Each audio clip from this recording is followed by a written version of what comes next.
하늘의 말씀 봅니다. 신약 갈라디아서 4장 12절로 20절 말씀까지입니다. 갈라디아서 4장 12절로 20절 말씀 제가 읽어드립니다. 형제들아, 내가 너희와 같이 되었은즉 너희도 나와 같이 되기를 구하노라. 너희가 내게 해롭게 하지 아니하였느니라.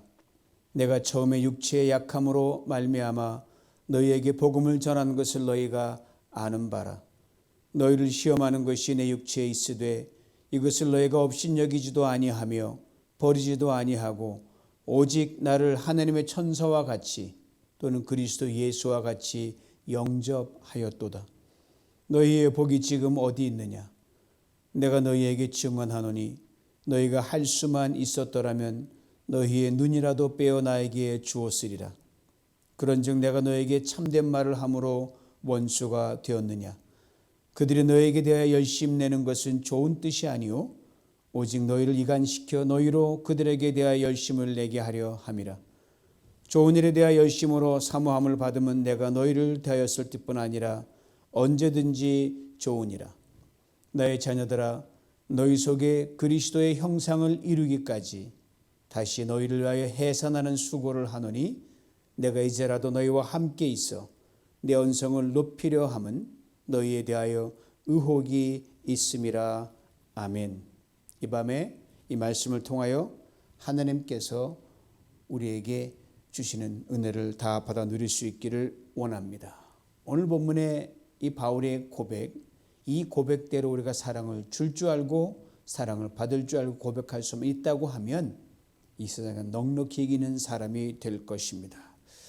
오늘 보면 바울이 갈라디아 교회 성도들을 얼마나 아끼고 사랑했는지를 잘 보여주고 동시에 갈라디아 교회 성도들 또한 바울의 얼마나 귀하고 극진히 무게 있게 바울을 대했는지를 잘 보여줍니다.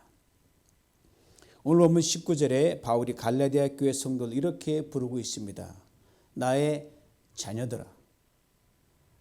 아버지가 자녀를 부르듯 어머니가 자녀를 부르듯 바울이 그렇게 갈라디아 교회 성도들을 부르고 있습니다. 즉 아버지의 마음을 담아서 내가 이 편지를 쓴다는 거죠. 어머니의 마음을 담아서 이 편지를 쓴다는 겁니다. 그냥 살아가는 사람들 우연히 만나서 되는 그런 일반적 관계가 아니라는 겁니다. 고린도전서 4장 15절에 이런 말씀이 있습니다. 그리스도 안에서 1만 스승이 있으되 아버지는 많지 아니하니 그리스도 예수 안에서 내가 복음으로 너희를 낳았도다. 너희를 낳았다고 했습니다.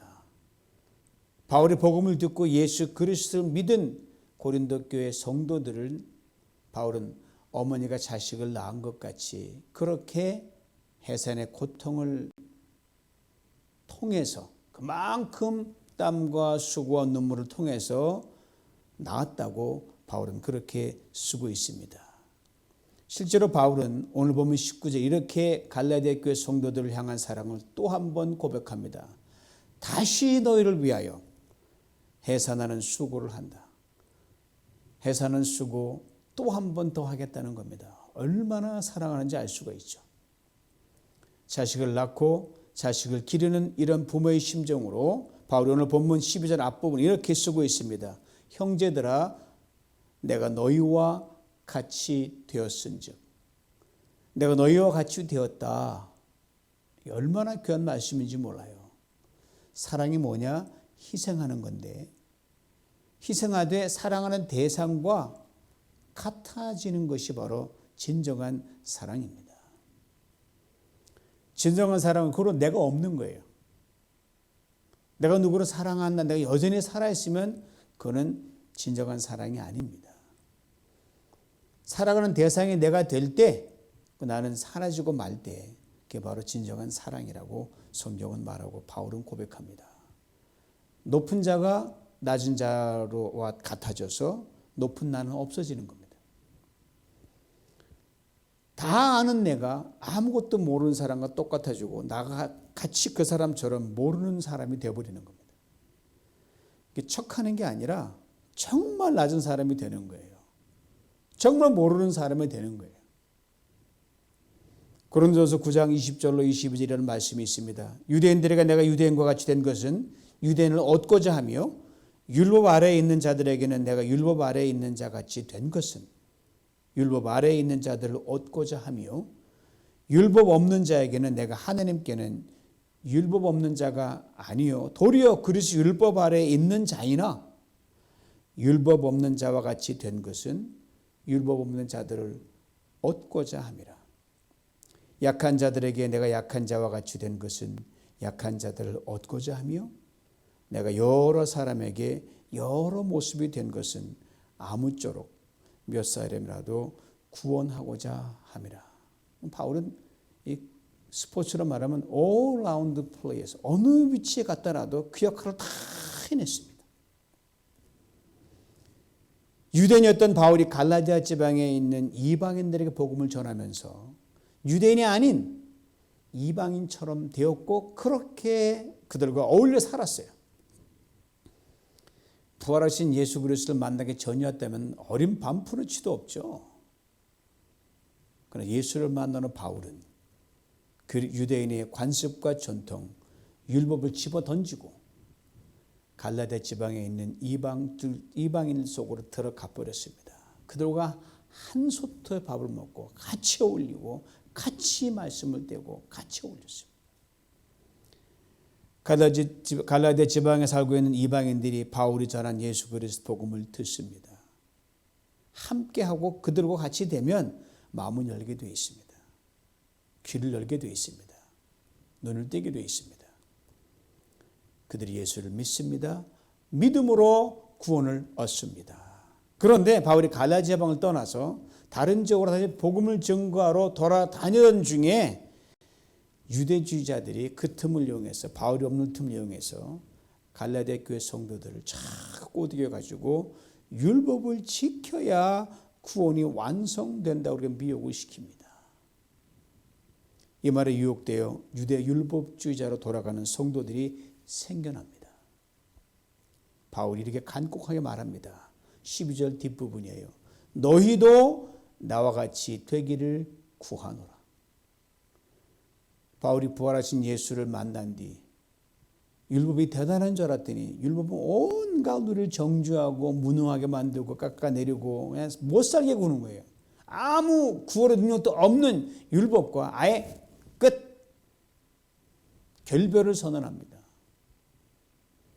그랬던 것처럼 율법으로 되돌아갔던 갈라디아 교회 성도들이 다시 돌이키기를 촉구하고 있으면 내가 그 율법 돌이켰는데 왜 그리로 돌아가느냐 이 말이에요. 그리고 다시 돌이키기를 바라는 간절한 마음을요. 구하노라는 이 짧은 한 단어 속에 담았습니다. 이 구하노라는 단어의 의미는요. 상대방을 쇠사슬로 묶어서 내 곁에 꼭 붙들어 맨다는 단어예요. 여러분 죄수가 도망가지 못하게 하려면 어떻게 해야 돼요? 물론 옥문으로 꽉꽉 잠그면 옥문을 닫으면 되죠. 그런데 그것도 모자르면 어떻게 돼요? 간수가 쇠사슬 한쪽을 죄수의 발목에 묶고 한쪽을 내 발목이나 팔목에 묶는 겁니다. 그러면 쇠사슬로 죄수가 내가 딱 하나로 연결돼서 완전히 한 몸이 되는 겁니다. 도망갈 수가 없어요. 부스럭하면 같이 움직이니까 얼른 잠이 깹니다. 못 도망갑니다. 예수 그리스도를 믿음으로 구원을 얻는 이 놀라운 은혜의 복음을 떠나서 율법주의로 돌아가는 이 갈라디아 교회 성도들과 쇠사슬로 피자 꽉 묶여서 결코 율법주의로 돌아가지 못하도록 그렇게 꽉 붙들어 가지고 믿음에서 떠나지 못하게 하고 싶다. 이게 바울의 심정이에요. 꽉 붙들어가서 누가 꼬시더라도 누가 유혹하더라도 결코 가지 못하도록 사슬로 묶어서 내 곁에 두겠다는 그런 마음이 바로 구한다는 뜻입니다. 굉장히 강렬한 열망입니다. 이것이 바로 갈라디아 교회 성도들을 향한 바울의 진한 사랑 고백입니다. 자신에 대한 생각은 전혀 없습니다. 오직 갈라디아 교회 성도들만 생각할 뿐입니다. 이것을 바울은 이렇게 설명합니다. 너희가 내게 해롭게 하지 아니하였느니라. 13절 말씀 연결되어 있지만 이 문장 자체로도 바울이 얼마나 깊은 생각과 애정을 이 갈라디아 교회 성도들에게 품고 있는지를 여실하게 보여주는 대목입니다. 자, 갈라디아 교회 성도들이 믿음에서 떠나 율법주의로 돌아갑니다. 그럼 바울 자신에게 손해가 되기 때문에 믿음 안에 거하라, 이게 아니라는 거예요. 동시에 바울 자신에게 이익이 되기 때문에 내게 유익이니까 믿음 안에 거하라, 이것도 아닙니다. 그들이 율법주의로 돌아가든 은 안에 머물든 사실 바울에게는 손해도 이득도 없어요. 다만 믿음에서 떠나면 예수 그리스도 안에서 믿음으로 구원받은 갈라디아 교회 성도들이 그 차이함을 다 뺏기고 율법의 종로로 타고 고생할 거 생각하니까 그 손실, 이거는 이루 말할 수 없이 큰 거예요. 이걸 생각하니까 밤에 잠이 안 오는 거예요. 자다가도 벌떡 일어나는 거예요. 아니지, 이건 말려야지. 그 정도로 마음이 아프다는 것을 이 바울이 담았습니다. 고로 저들을 구원하시기 위해 예수 그리스도가 치르신 희생이 얼마나 큰 것인데 율법주의로 되돌아가서 그렇게 또 고생하려고 하느냐. 제발 그러지 마라. 이런 애절한 마음을 바울이 담고 있는 겁니다. 그렇습니다.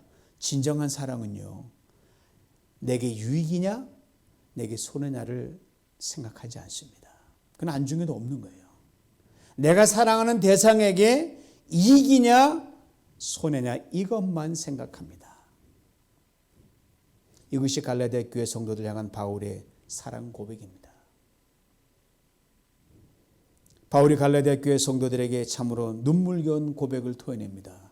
오늘 보면 14절 뒷부분이에요. 오직 나를 하나님의 천사와 같이 또는 그리스도 예수와 같이 영접하였도다. 바울이 갈라디아 지방에서 복음을 전할 당시 그곳에 살고 있는 이방인들이 바울을 그렇게 대접했다는 말입니다. 여러분, 누가 여러분을 천사처럼 대접한 그런 융숭한 대접 받아본 적 있으십니까?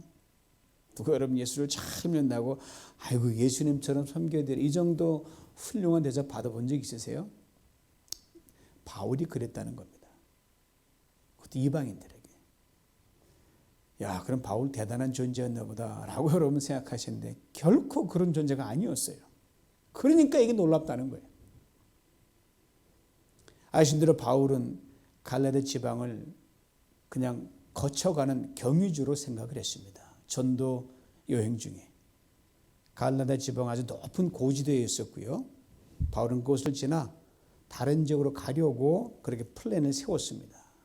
그런데 그곳에 가기 전에 바울이 머물렀던 곳이 있었는데 바로 밤빌리아와 버가라는 지역인데 이곳은 갈라디아 지방보다 훨씬 저 낮은 저지대 지방인데 거기에 습기가 많아서 습지가 많은 그런 곳이었어요. 습지가 많으면 모기나 이런 날 것들이 많거든요. 모기가 참 많았어요. 바울이 여기에서 말라리아라는 풍토병에 걸리게 됩니다.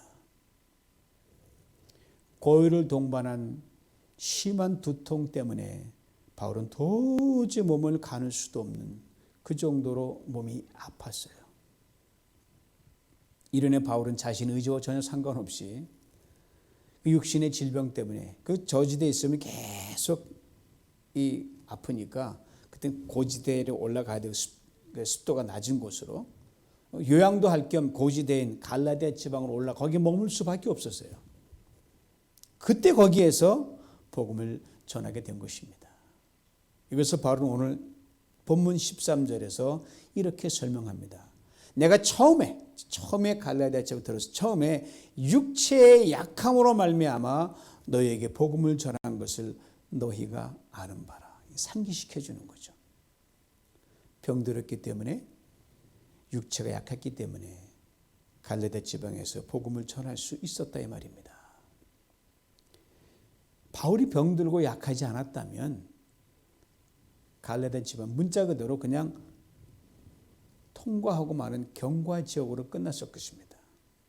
그런데 약하고 병들었기 때문에 지나치지 않고 그곳에 머물면서 복음을 전하게 됐습니다. 그래서 오늘 우리들에게 이 갈라디아서는 귀중한 서신서가 들려지게 된 겁니다. 잠언 16장 9절에 이런 귀한 말씀이 있습니다.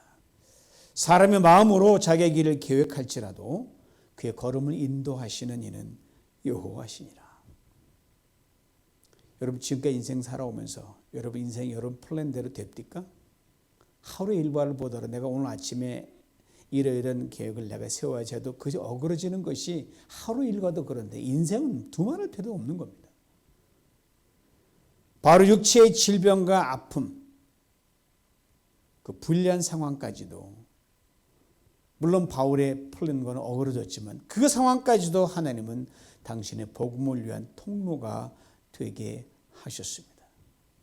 그렇게 바울은 구구절절히 그 다른 서신에서 이렇게 고백합니다. 너는 말씀을 전파하라. 때를 얻든지 못 얻든지 항상 힘쓰라. 여러분 전도할 때가 따로 있다는 게 아닙니다. 모든 때가 전도의 때라는 거예요. 내가 복음을 전할지라도 자랑할 것이 없으면 내가 부득불 할림이라. 나의 간절한 기대와 소망을 따라 아무 일이든지 부끄러워하지 아니하고 지금도 전과 같이 온전히 담대하여 살든지 죽든지 내 몸에서 그리스도가 존귀케 되기를 원하노라. 그러므로 사랑하는 성도 여러분, 그리스도인들에게는요, 건강한 것 당연히 은혜죠. 병든 것도 은혜입니다. 강한 것도 축복이지만 약한 것도 축복입니다. 부한 것도 은혜지만 가난한 것도 은혜입니다. 그럼 삶의 모든 상황과 여건이 다 축복과 은혜로 통한다는 것, 이것이 그리스도인의 삶의 높은 경지입니다. 그리고 하나님께서 그 삶을 복음을 전하는 곳으로 이 모양 저 모양 하여튼 희한하게 연결되게 하십니다.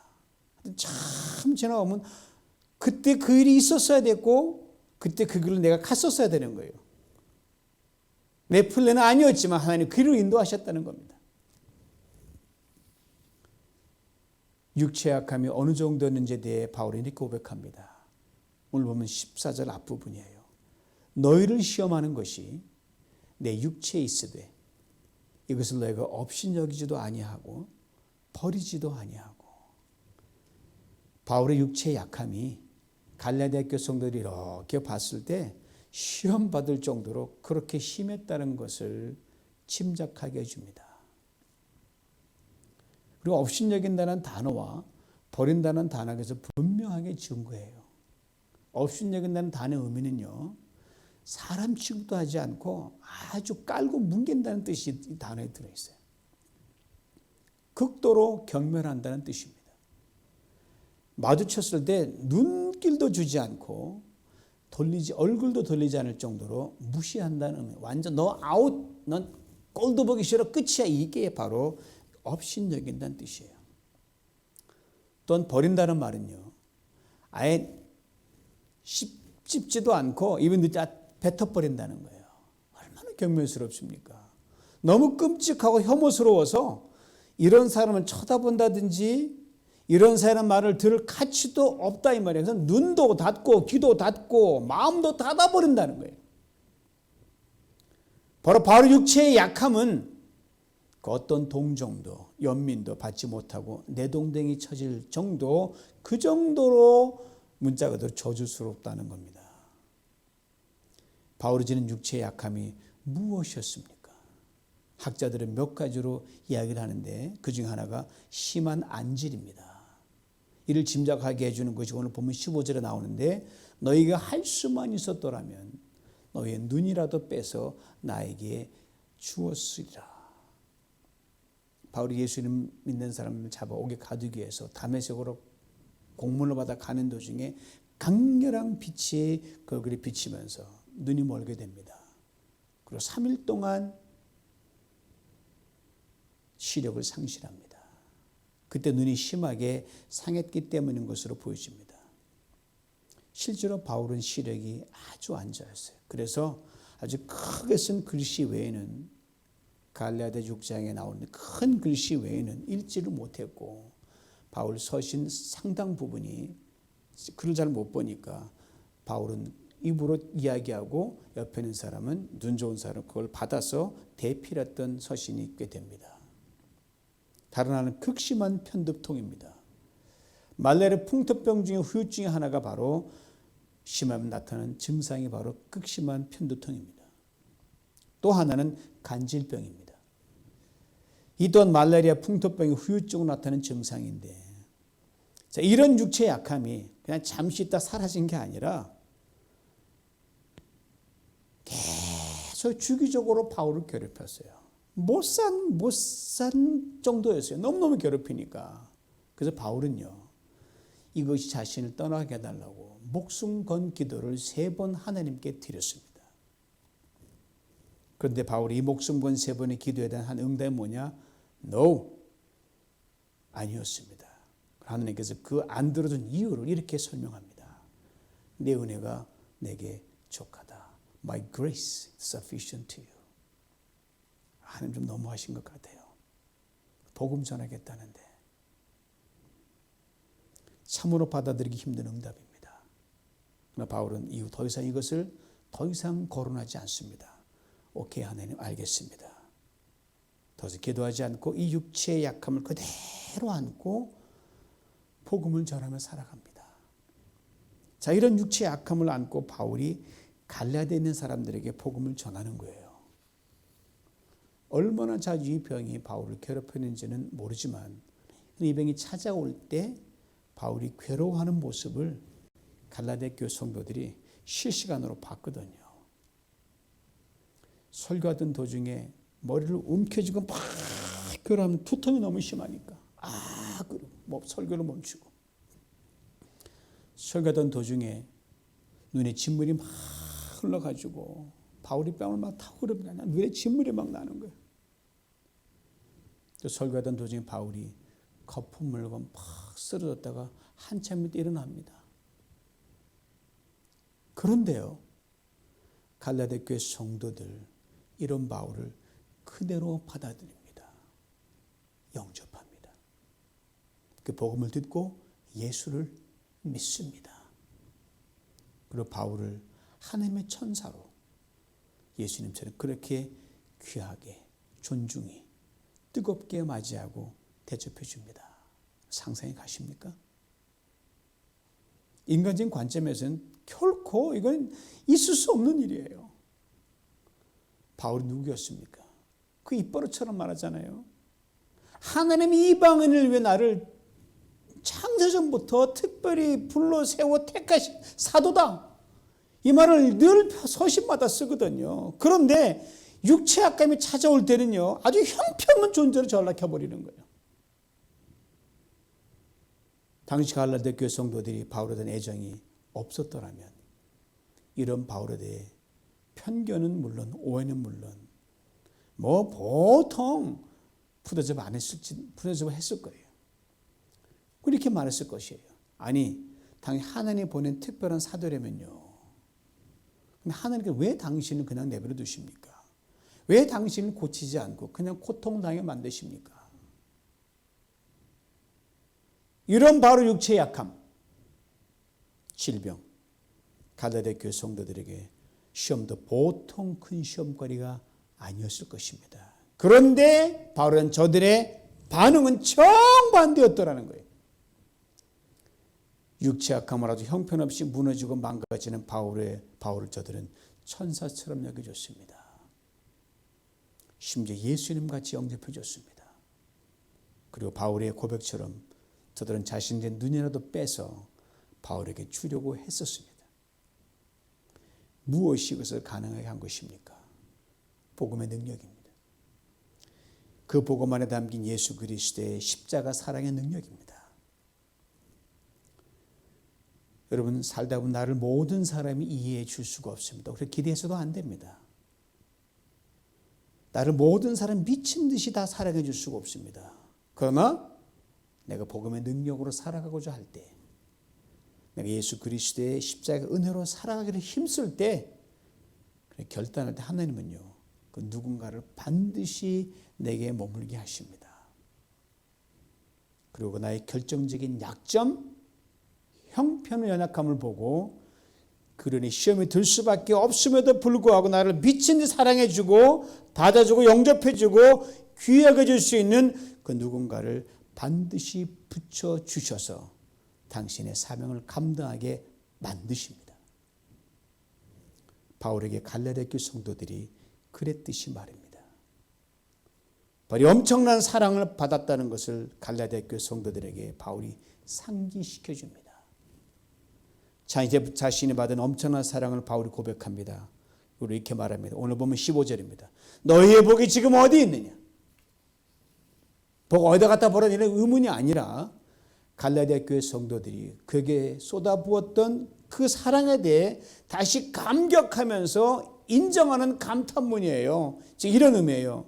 갈라디아 교회 성도님들, 당신이 나를 이렇게 사랑했었습니다. 당신이 나를 이렇게 미친 듯이 나를 이렇게 조건 없이 사랑해 주었습니다.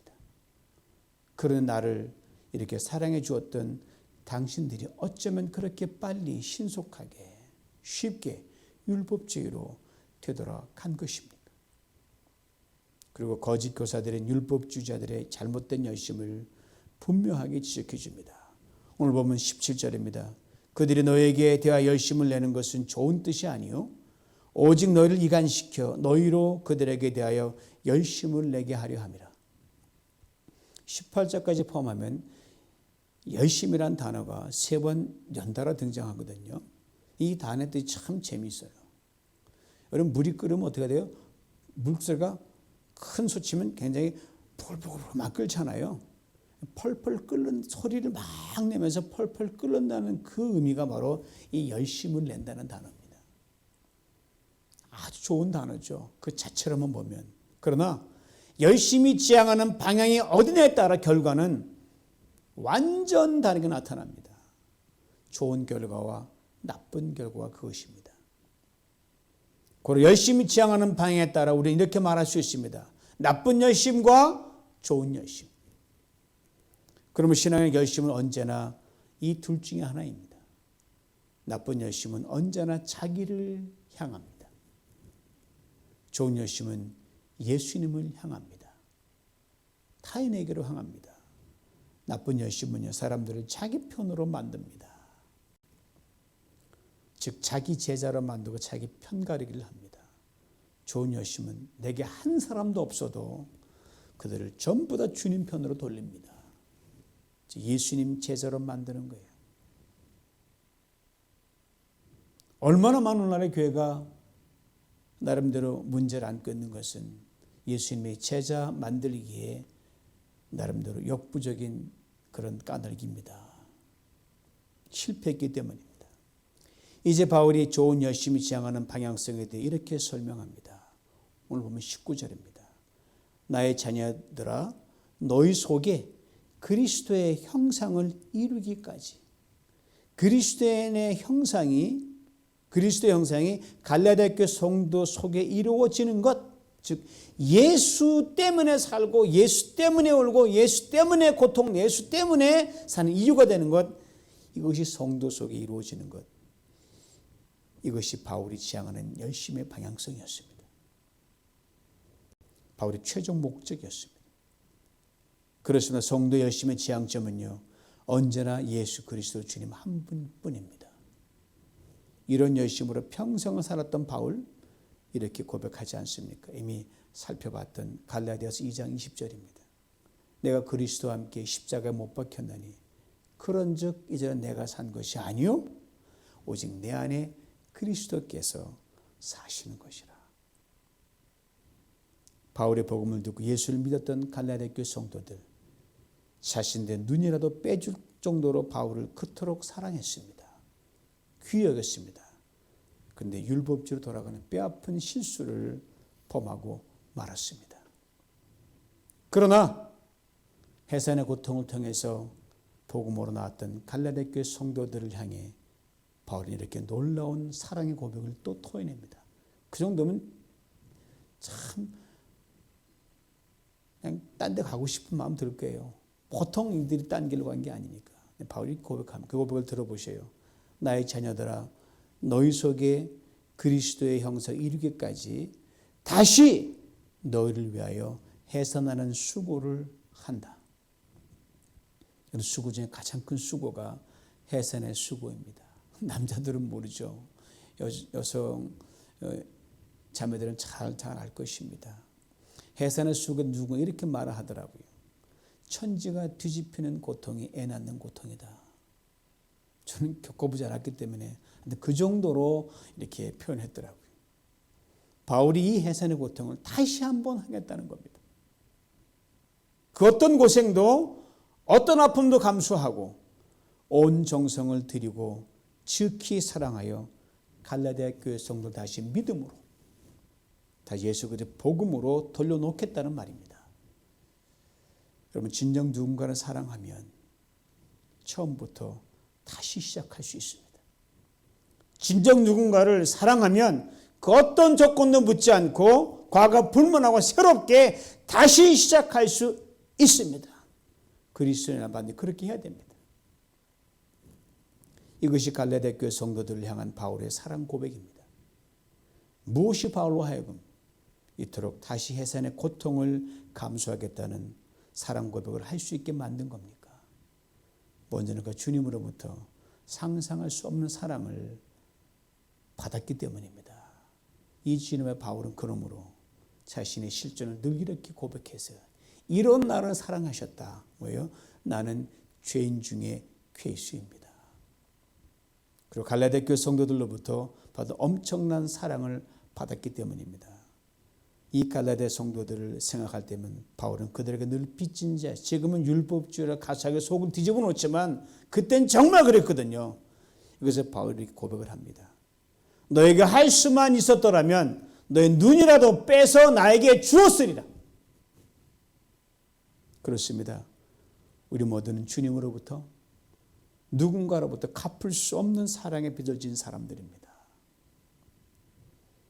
고로 우리도 마땅히 해산의 수고를 통해 생명을 낳고 생명을 세우고 우리 속에 그리스도의 형상을 힘써 이루어갈 수 있어야 할 것입니다.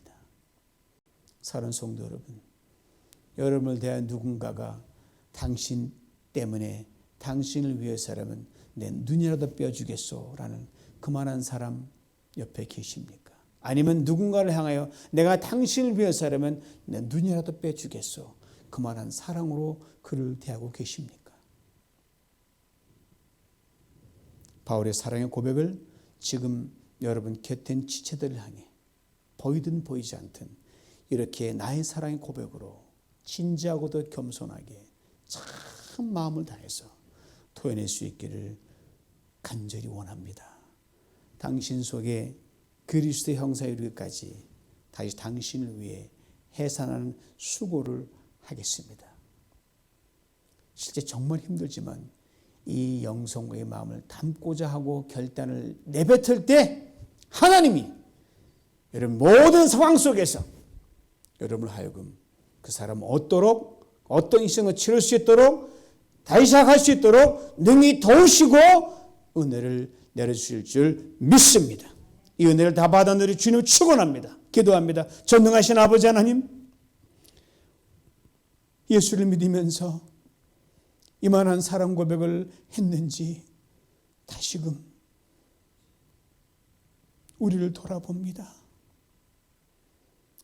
누군가 나에게 당신을 위해 내가 이만큼 희생할 수 있음이란 그 사랑은 받았지만 우리는 그 사랑을 대해서는 조건적일 때 얼마나 많았는지 주여 우리를 용서하시고 긍휼히 여겨주시기 원합니다. 하나님, 바울이 고백을 토해낼 수 있다고 하면 우리가 바꾸지 못할 사람 없을 것이고 돌이키지 못할 없을 줄 아는데 하나님 앞에 결단합니다. 우리의 눈이라도 우리의 모든 걸 희생해서라도 그 사람 주께 돌이킬 수만 있다면 그래야겠다는 그 마음을 다시금 할 수 있는 우리가 되게 만들어 주시고 우리가 할 수 없사오니 가능할 수 있도록 성령의 충만함으로 이 시간 우리 각자에게 물붓듯 부어 주시옵소서.